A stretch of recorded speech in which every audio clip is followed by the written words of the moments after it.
पापलेटही cut करायचे आहेत. बऱ्यापैकी मोठी पापलेट आहे. पहिले का मग मी दाखवते.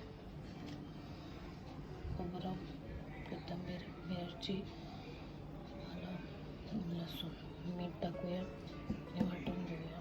जिरा बिरा काही टाकणार नाही, हे वाटून. आपल्याला हे पापलेट आहे ते कट करायचं आहे. इकडे अशी पापलेटला ही नॅचरल लाईन असते. आपल्याला त्याच्या बरोबर त्याच लाईनच्या हिशोबाने आपण जर कापलं तर त्याचे पीस जो आहे, जो आपली चिरा आहे ना, ती खूप छान अशी पडते. आणि आपल्याला वरून असं प्रेशरने दाबून मगच चिरायचं आहे, नाहीतर पापलेट एक तर नाजूक असतं आणि फाटलं जाईल. म्हणून कापताना चांगल्या धारेची सुरी घेतली आणि जर व्यवस्थित त्याच्यामध्ये असं पण कापला तर छान असा एक चिरा निघू शकतो.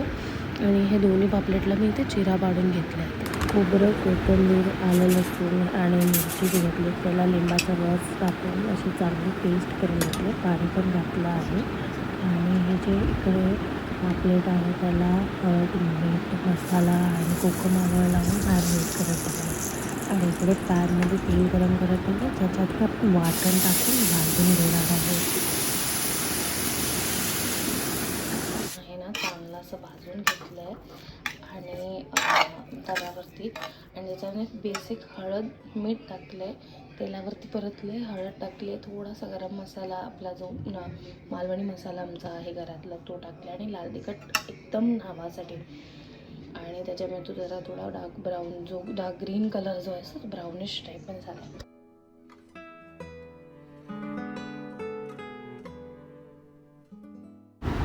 इकडे मी माशांमध्ये 2 चमचे तांदळाचं पीठ आणि 1 चमचा बेसन आहे ते भाजून घेतलेलं बेसन आहे ते लावून असा मसाला लावलेला आहे. त्याच्यातच मी लावून चांगलं फिशला असा आपण मसाज करतो त्या माशाला.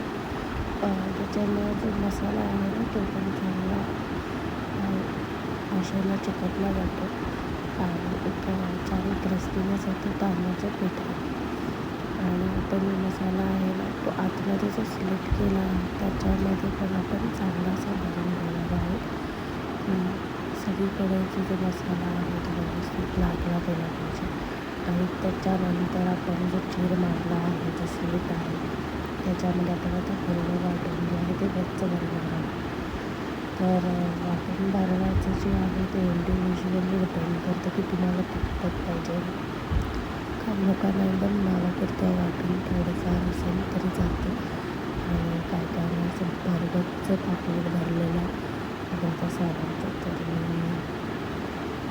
म्हणजे तसंच केलं आणि भरपूर भरलेला.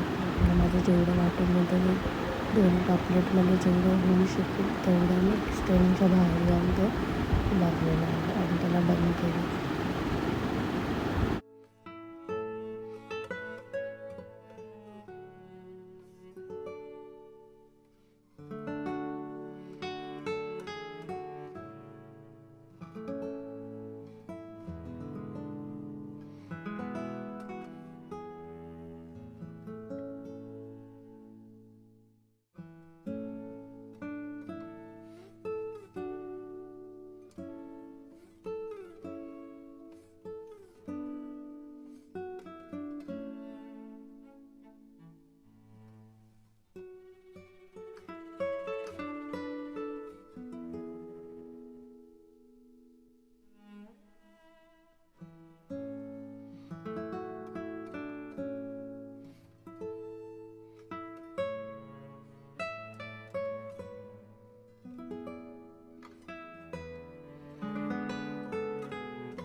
इकडे मी तो सेम तवाच घेतला ज्याच्यामध्ये आपण मसाला भाजून घेतला होता.